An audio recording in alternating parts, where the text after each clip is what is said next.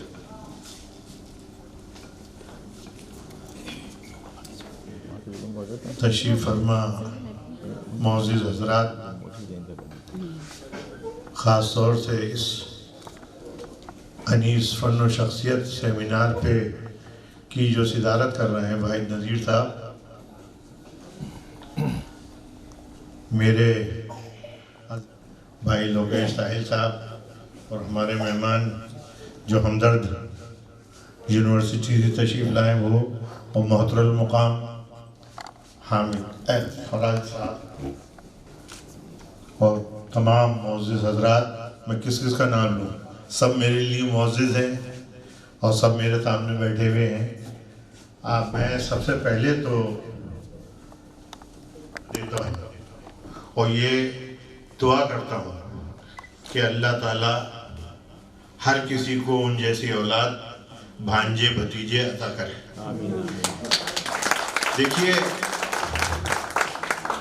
ہماری بدقسمتی یہ ہے کہ ہمارے ادیب کا یا شاعر ہو یا ادیب ہو, اس کا جشن جب منایا جاتا ہے جب اس کی صدی تقریبات ہوتی ہیں.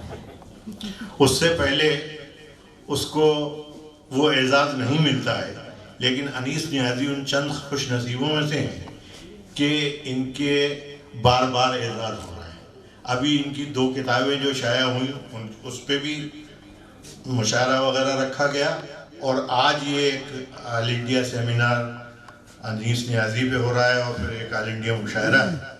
تو میں ان کے اہل خاندان کو مبارکباد دیتا ہوں کہ انہوں نے ان کے لیے یہ کیا, اور یہ واقعی خوش نصیب ہیں کہ جو انہوں نے اتنی اپنے ترقی پائی. انیس نیازی کا جہاں تک تعلق ہے, وہ تو اب ان کی فن و شخصیت کی سمت و رفتار آج کے بعد طے ہوگی, اور مجھے امید ہے جو فاضل مقالہ نگار ہیں وہ جو سمجھا ہے انہوں نے وہ رکھیں گے. تو ان کی شخصیت کو سمجھنے میں, کیونکہ جو شخصیات یہاں موجود ہیں اور جو ان پہ مضامین پڑھیں گے وہ ہندوستان لیول کی شخصیات ہیں اور وہ مشہور ہیں. تو مجھے یقین ہے کہ یہ ضرور کامیاب ہوگا. یہاں میں انیس نیازی کی عمر کے لیے اور ان کی صحت کے لیے اللہ سے دعا کرتا ہوں کہ ان کو لمبی عمر عطا فرمائے اور یہ اسی طریقے سے خدمت کرتے رہیں. دیکھیے, میرا موقع یہاں یہ نہیں ہے کہ میں زیادہ تقریر کروں, خالی افتتاح کے لیے میں کھڑا ہوا ہوں. لیکن ایک بات, میں یہ انیس نیازی مجھ سے عمر میں بڑے ہوں گے, لیکن چونکہ میں ان کی پیر کی حیثیت سے یہاں کھڑا ہوں, اس لیے میں ان سے یہ کہوں گا, انہیں یہ نصیحت کروں گا, خادم ادب بن کے رہیں, مخدوم ادب بننے کی کوشش نہیں کریں. جب آپ خادم ادب رہیں گے اور ادب کا خادم اپنے کو آپ سمجھیں گے تو اس وقت ہی آپ ترقی کر سکتے ہیں. اور لوگ یہ سمجھ لیتے ہیں کہ صاحب ہمارا جشن ہو گیا, ہماری شان میں یہ ہو گیا, مقالے پڑھ لیے گئے تو اب ہماری ایک حیثیت ہو گئی. تو کبھی دل میں یہ بات نہیں لائیے گا. اور اب ان کی ذمہ داری آج کی بات اور بڑھ گئی. جب یہ ان پہ سیمینار ہوگا اور ان کی اس میں مشاعرہ ہوگا اعزاز میں, تو انہیں بہت سوچ سمجھ کے کہنا پڑے گا. جو بات بھی یہ کہیں گے تو اسے بہت سوچنا پڑے گا. ابھی تو یہ جو دل چاہا انہوں نے لکھ دیا, لیکن اب ان کے فن و شخصیت کا ایک طریقے سے وہ ہو رہا ہے, تو ان کو بہت سوچ سمجھ کے اور بہت اسی طریقے سے کرنا پڑے گا. اور اسی کے ساتھ میں اس سیمینار کے آغاز کا اعلان کرتا ہوں اور یہ دعا کرتا ہوں کہ یہ سیمینار کامیاب ہو. شکریہ. شکریہ ڈاکٹر حبیب الرحمان نیازی صاحب کا. آپ نے انیس نیازی صاحب کو اپنی دعاؤں سے نوازا. ساتھ ہی جو نصیحت آپ نے کی ہے کہ اب اس سیمینار کے انعقاد کے بعد ان کی ذمہ داری اور زیادہ بڑھ گئی ہے کہ جب بھی ایک شعر کہیں تو اس کو غور و فکر کے ساتھ اور زیادہ غور و فکر کے ساتھ کہیں گے اور ذمہ داری کے ساتھ کہیں گے. حقیقت میں یہ ایک ایسی نصیحت ہے, ایک ایسی بات ہے, ایک ایسا نقطہ ہے جو ہر ایک شاعر, ہر ایک ادیب اور ہر ایک قلمکار پر نافذ ہوتا ہے. بہت بہت شکریہ ڈاکٹر حبیب الرحمان نیازی صاحب کا ہماری حوصلہ افزائی کے لیے اور ہماری رہنمائی کے لیے۔ حضرات، ہمارے پاس جو اس وقت ہو رہا ہے 3:16 ہوئے ہیں، اور میں جن کے ساتھ رہا ہوں جناب ایڈوکیٹ اپ دھیان چندر کوسر بیکانیر میں، وہ وقت کا بڑا خیال، اور ایم پی بھی آتا تھا تو وہ جانتے تھے کہ اس پروگرام میں ہمیں منٹ در منٹ چلنا ہے، تو یہ 3:15 بجے 5 بجے اس تک کا وقت ہے، 1.25 گھنٹہ میں ہمارے 10 مقالہ نگار ہیں جو اپنا مقالہ پیش کریں گے۔ ہر مقالہ نگار کے لیے 5 منٹ کا وقت رہے گا۔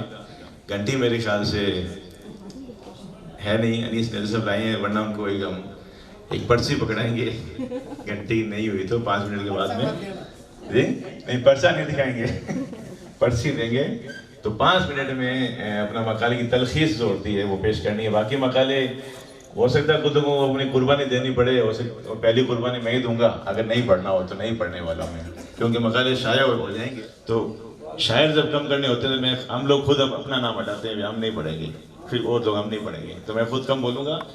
تو سب سے پہلے مقالہ نگار کے طور پہ پروفیسر ڈاکٹر محمد احمد صاحب، اسسٹنٹ پروفیسر ہمدرد یونیورسٹی دہلی، نہیں یہ حیات پہ بولیں گے، پہلا پرچہ ان کا ہے حالات زندگی پہ، پہلے حیات پہ بات ہوگی نا، حالات پہ۔ انیس نیازی کی حیات و شاعری، جب کسی شاعر کی کلام کی بات کی جاتی ہے پہلے اس کے حالات سمجھے جاتے ہیں، حالات زندگی کی بات کی جاتی ہے، کن دور سے گزرا ہے، اسی کا امپیکٹ، اسی کا اثر اس کی شاعری میں آتا ہے۔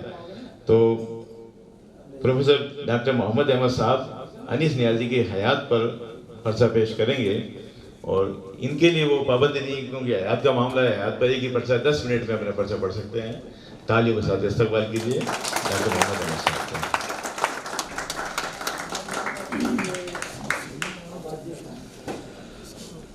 صدر اجلاس، علم و آگہی کے عظیم دانشور حضرات، محترم سامعین، السلام علیکم۔ میرا مقالہ 10 صفحات پر مشتمل ہے۔ مرکزی عنوان کے تحت کچھ ذیلی عناوین ہیں: نمبر 1 ولادت، نمبر 2 تعلیم و تربیت، نمبر 3 بیت الخلافت، نمبر 4 زیارت حرمین و دیگر مقامات مقدسہ، نمبر 5 ذوق شعر و سخن، نمبر 6 اساتذہ شعر و سخن، نمبر 7 عروج شعر و سخن، نمبر 8 ادبی و شعری تخلیقات، نمبر 9 ادبی و رفاعی خدمات، نمبر 10 انیس نیازی کی اردو شاعری، نمبر 11 انیس نیازی کی ہندی شاعری۔ قلت وقت کے پیش نظر میں اپنے مقالے سے چیدہ چند اقتباس آپ کے سامنے پیش کر رہا ہوں۔ مکمل تفصیل جب آپ کے سامنے یہ چھپ کر آئے گا تو انشاءاللہ آپ مطالعہ فرمائیں گے۔ انیس اور نسبی نام نیازی ہے۔ والد محترم کا نام عبدالشکور، والدہ محترمہ کا نام شاہجہاں ہے۔ انہی کے وطن سے 3 مارچ 1954 عیسوی کو بمقام نہاری ناکا، شاستری نگر، جے پور، راجستھان، ہندوستان میں آپ پیدا ہوئے۔ آپ کے والدین انتہائی دیندار، شریف الطبع، نیک طینت، نیک سیرت، علم دوست، عاشق رسول، فدائے اہل بیت اور اولیاء کرام و صوفیاء اعظام کی محبت کا دم بھرنے والے تھے۔ غالباً یہی وہ قلبی محبت اور روحانی تعلق تھا کہ جس نے ان دونوں کو انیس نیازی کا نام غلام رسول رکھنے کی طرف راغب کیا۔ تعلیم و تربیت، میں بہت سے اقتباس چھوڑ رہا ہوں۔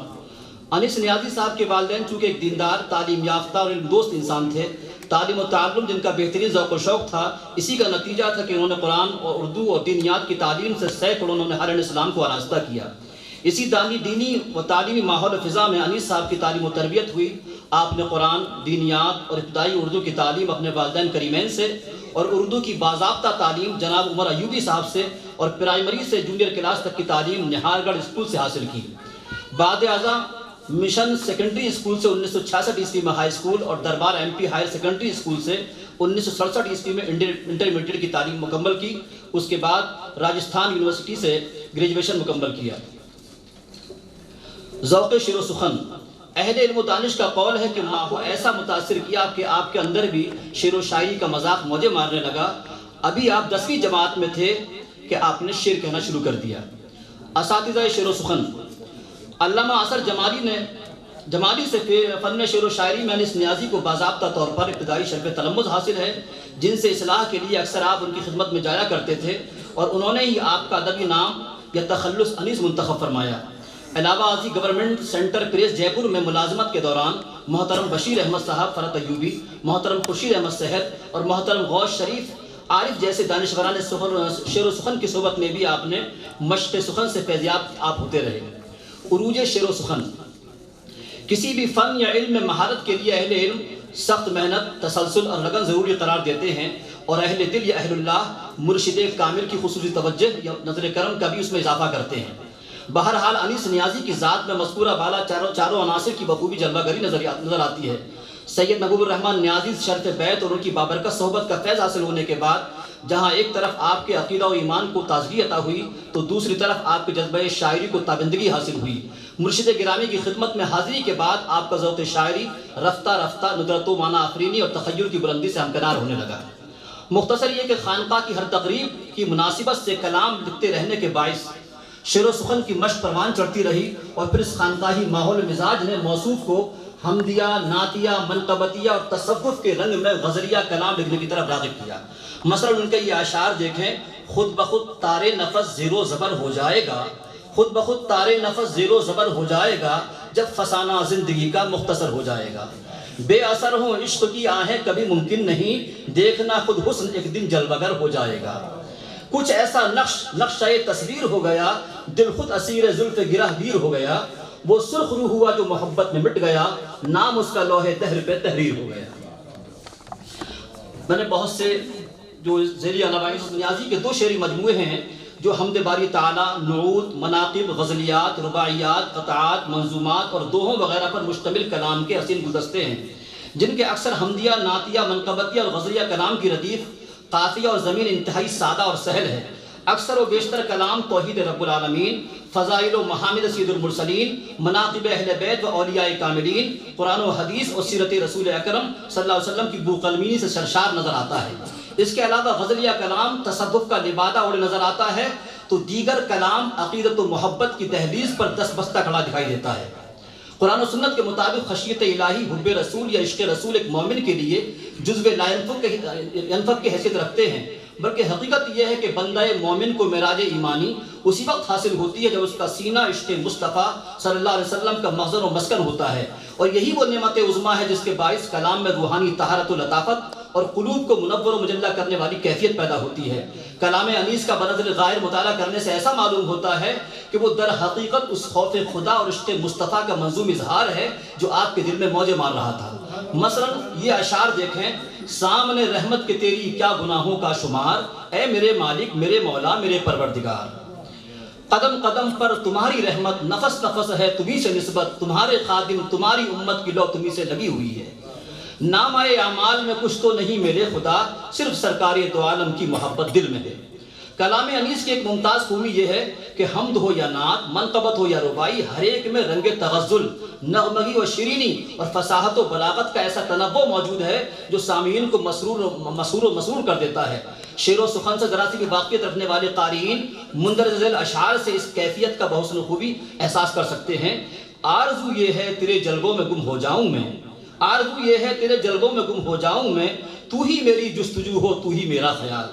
میرا دل سرور کونین کا بیمار ہو جائے، میں تڑپوں اس طرح کہ کاش ان کو پیار ہو جائے۔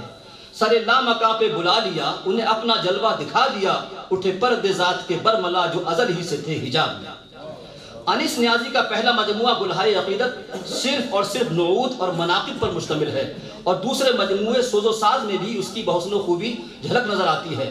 بظاہر ایسا محسوس ہوتا ہے کہ وہ نہ صرف ایک محب رسول بلکہ عاشق اہل بیت، غلام پنجتن اور فدائے اولیاء اللہ ہیں، کیونکہ محبت رسول، محبت آل رسول اور نائبین رسول کے بغیر ہرگز ممکن نہیں۔ غالباً اسی وجہ سے مذکورہ بالا تینوں محبتیں آپ کے دل و دماغ پر نقش رہتی ہیں، اور مکمل کلام میں اس کا عکس جمیل نظر آتا ہے جو حسب ذیل اشعار سے بخوبی مترشح ہوتا ہے۔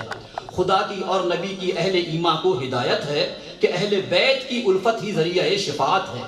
تمہارے گھر سے نکلی ہے امامت بھی، ولایت بھی، امیر کارواں تم ہو، جہاں کے پیشوا تم ہو۔ ولی برحق، ولی کامل، ولی اطہر، ولی برتر، ہماری دنیا ہمارا عقبہ سدھارتے ہیں، سدھارتے ہیں۔ انیس نیازی کی ہندی شاعری۔ کسی بھی شاعر کی شعر گوئی، پرواز تخیل اور اس کی فکری کاوش کے معیار کا جائزہ لینے کے لیے شعری تلازمات، مناسبات اور ادبی اصطلاحات کے ساتھ ساتھ اس بات کو ملحوظ رکھنا بھی انتہائی ضروری ہے کہ اس کے گرد و پیش اور اطراف و اکناف میں پائے جانے والے ماحول اور زبان کا بھی جائزہ لیا جائے کہ جس میں اس کی جولانی طبع پروان چڑھی اور اپنے افکار و خیالات کے موتی بکھیرتی رہی اثر ہوتا ہے۔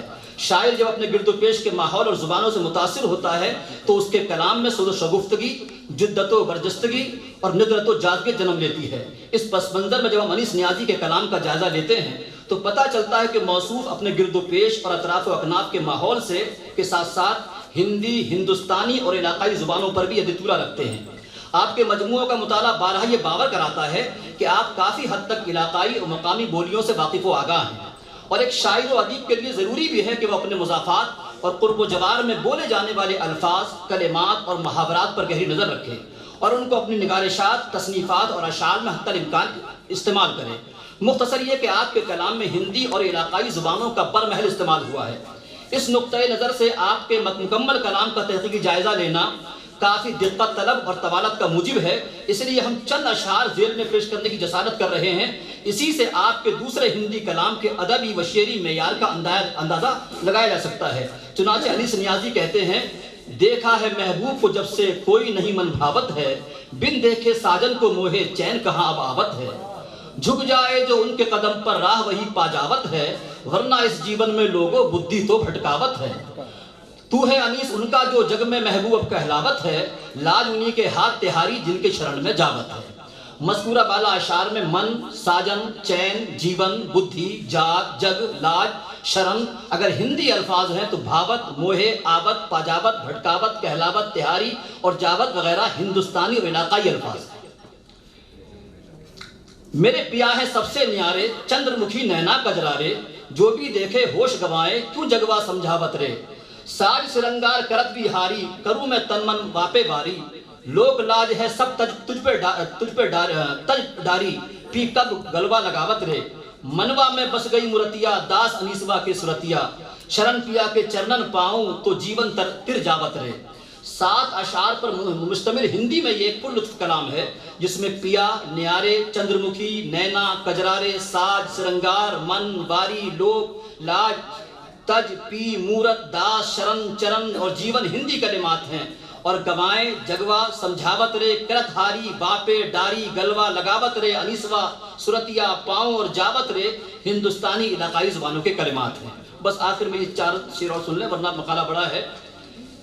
ہردے میں ساجن بسے ات ات کیوں تو جائے، ہردے میں ساجن بسے ات ات کیوں تو جائے، انتر تل میں جھانک لے تو درشن کر پائے، پریم کی شکتی کیوں بھلا جگت سمجھ نہیں آئے، لاکھ جتن کر ہار گیا پریم نہ جھکنے پائے، سانچ برابر تپ نہیں جھوٹ پاپ کہلائے۔ کبیر داس کا جلوہ نظر آتا ہے، سانچ برابر تپ نہیں جھوٹ پاپ کہلائے، انت برا ہے جھوٹ کا نیا سانچ ترائے، کہہ انیس سکھ جیون کا جو تو چاہے بھائے، جب اتنا محبوب کو کہ من میں رم جائے۔ ہدایت و نصیحت سے معمور صوفیانہ انداز میں لکھے گئے ان اشعار میں ہردے، ساجن، ات ات، انتر تل، درشن، پریم، شکتی، بھلا، جگت، لاکھ، جتن، سانچ، تپ، پاپ، انت، جھوٹ، ترائے، سکھ، جیون، بھائے، من اور رم ہندی زبان کے مستعمل الفاظ ہیں، اور بسے، جھانک لے، کرپائے، نہ جھکنے پائے، کہلائے، سمجھ نہیں آئے ہندوستانی و علاقائی زبان کے رائی الفاظ ہیں۔ مختصر یہ کہ انیس نیازی کی شاعری ادبی و شعری تنوع اور مختلف زبانوں کی بوقلمونی سے مرصع و مسجع ہے۔ اردو الفاظ کے ساتھ ہندی، ہندوستانی اور علاقائی زبانوں کا استعمال نہایت برجستگی اور سلیقے سے کیا گیا ہے۔ السلام علیکم۔ پروفیسر ڈاکٹر محمد احمد صاحب نے حیات کے ساتھ ساتھ شعری پہلوؤں پر کو بھی اجاگر کیا، اور آپ نے اصل میں شاعری کو بھی چھو لیا۔ بہت شکریہ، بہت جامع انداز میں، اور جتنا اچھا آپ کا مقالہ تھا اتنا ہی اچھا پڑھنے کا انداز ہے آپ کا۔ بہت معنی خیز مقالہ پڑھا، بہت شکریہ کہ ہمارے مہمانوں کی گل پوشی کی رسم ادا کروائیں۔ ڈاکٹر زیبا جی، آپ کا نام میرے پاس ہے کہ ان کا نام لے لیں۔ جی جی، ان سے درخواست گزار ہوں کہ آپ اسٹیج پہ تشریف رکھیں۔ جسبیر سنگھ جی، تالیوں کے ساتھ استقبال کیجیے۔ اصل میں معاملہ یہ ہے کہ میں مقامی لوگوں کو سب کو جانتا نہیں ہوں، کہ کن کا نام لیا جائے گلپوشی کے لیے، کن کو بلایا جائے؟ جی سے تو استقبال ہونا چاہیے، سفید لال پیلوں سے تو ہم نے کر لیا، تو چلیے استقبال کی ایک اور رسم گلپوشی کی رسم کے ساتھ اسٹارٹ کرتے ہیں۔ ہمارے مہمانان اور جو ہمارے مہمان باہر سے تشریف لائے ہیں پرچے پیش کرنے کے لیے اپنے مضامین لے کر کے، جناب نور محمد صابری صاحب آپ تشریف لا رہے ہیں۔ جسبیر صاحب کو اب میں صرف نام لیتی رہوں گی آپ، اور ہمارے جو صدر محترم ہیں آپ کی گلپوشی کے لیے رئیس صاحب سے میں گزارش کروں گی آپ تشریف لائیں، محبوب صاحب سے بھی گزارش کرتی ہوں چلیے آپ بھی اس خوبصورت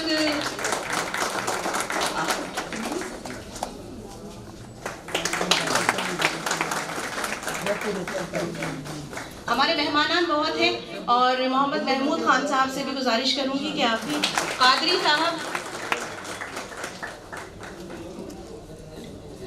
صاحب سے بھی میں کہوں گی کہ سر آپ بھی، دیا صاحب آئیے پلیز۔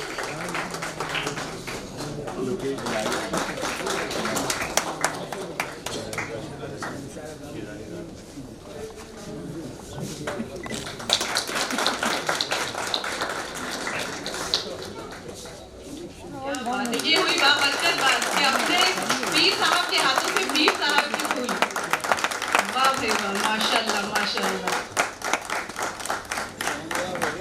اور مشاہدے کی نظامت سے کہ وہاں شعلہ کا معاملہ رہتا ہے، میرا نام پہلے آگے پیچھے ہو گیا ہے، تو سب چونکہ سارے شاعر عظیم ہوتے ہیں تو ان سے بچ کے رہتا ہوں۔ سیمینار میں ضرور میں کچھ اپنی بات کہہ دیتا ہوں۔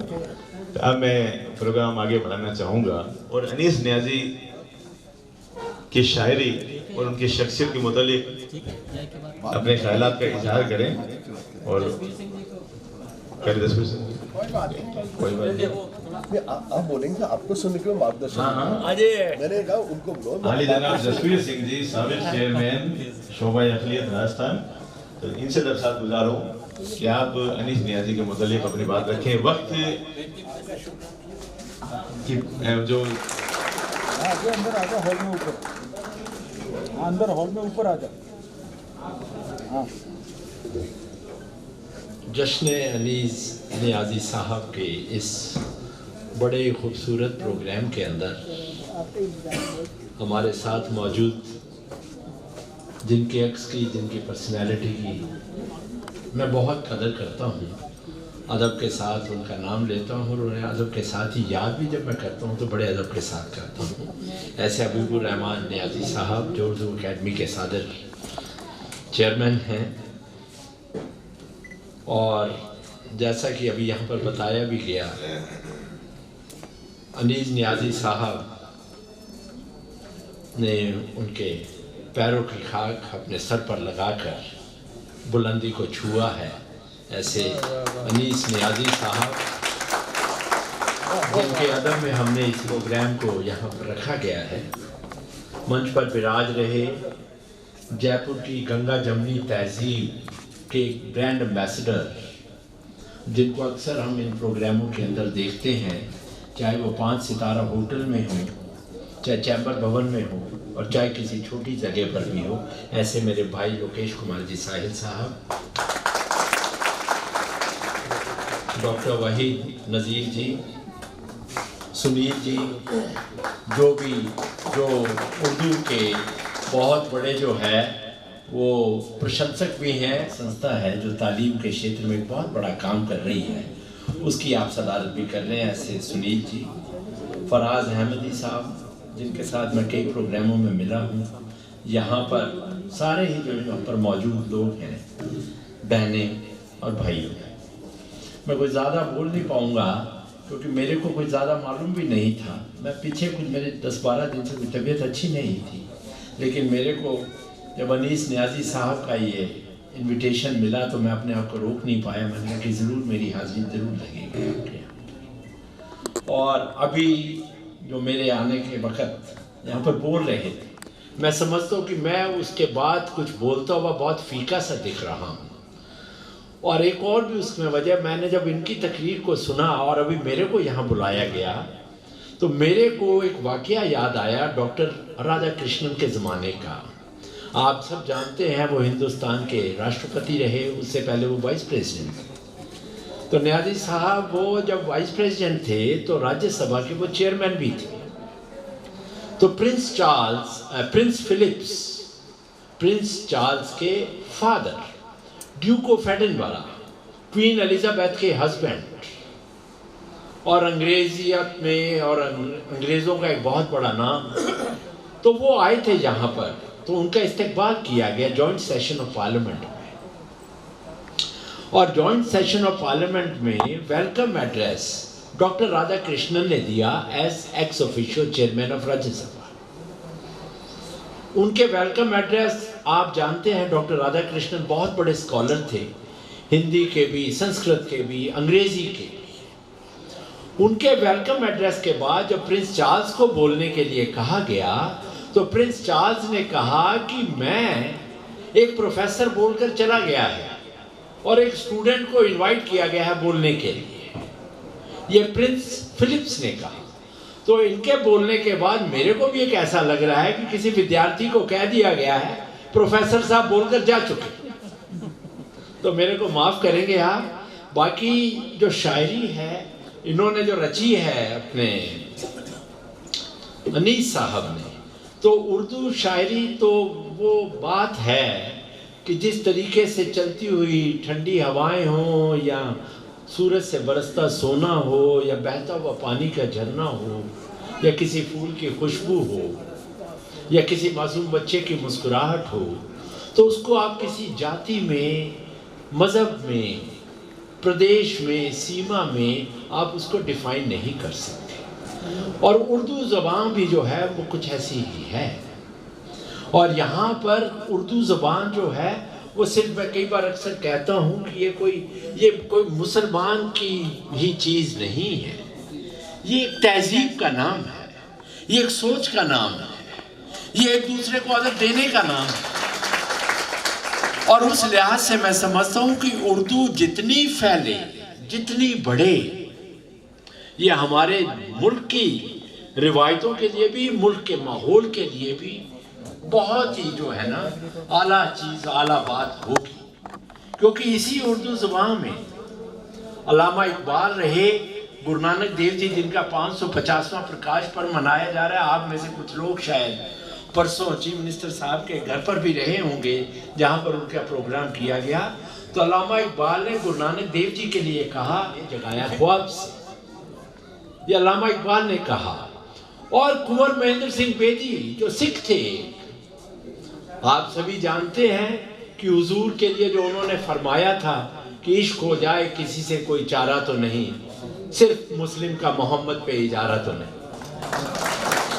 تو یہ اردو زبان نے ہمیں دیا ہے کہ ایک سکھ ہوتے ہوئے حضور کی تعریف کی جا سکے, اور ایک مسلمان ہوتے ہوئے گرو نانک کی تعریف کی جا سکے. تو یہ ایک ایسی, اور پھر شاعری ہو, کویتا ہو, یہ تو ہمیں بہت کچھ دیتی ہیں. جہاں پر لوکیش جی بیٹھے ہیں, سنیل جی بیٹھے ہیں, اور کئی باتیں اپنے سامنے آئیں گی. اور جو کوی ہے اور جو شاعر ہے اس کا ہمارے ہندوستان میں تو ایک ادب رہا ہے, ایک ٹھکانہ رہا ہے, ایک مقام رہا. اور مقام بھی ایسا رہا کہ جو راج کرنے والے لوگ بھی تھے ان کا استقبال کیا کرتے تھے اور ان کے سامنے سر جھکایا کرتے تھے. بھرتری ہوئے اجینی کے راجہ تھے, انہوں نے اس میں ایک ان کی نیتی شتکم ہے کتاب جس کے اندر انہوں نے سماج کی روایتوں کے بارے میں بہت کچھ کہا, اور سماج میں الگ الگ کام کرنے والوں کے بارے میں بھی بہت کچھ کہا. تو انہی کی اس نیتی شتکم کا ایک راجستھانی میں چھند ہے جو میں سمجھتا ہوں کہ بڑا موضوع ہے یہاں پر, جس میں ہم ایک شاعر کا ادب کر رہے ہیں. تو انہوں نے اس میں کہا کہ درجن ہو تو صاف رہے کیوں, ودیا ہو تو دھن کن کاج, لاج رہے تو گہنا کیوں کر, کویتا ہو تو کیوں کر راج. ارتھات کہ اگر درجنوں کا ساتھ ہے تو دشمن کی کوئی سانپ کی کوئی ضرورت نہیں ہے, درجن ہی اس ویکتی کو مار دیں گے. ودیا ہو تو دھن کن کاج,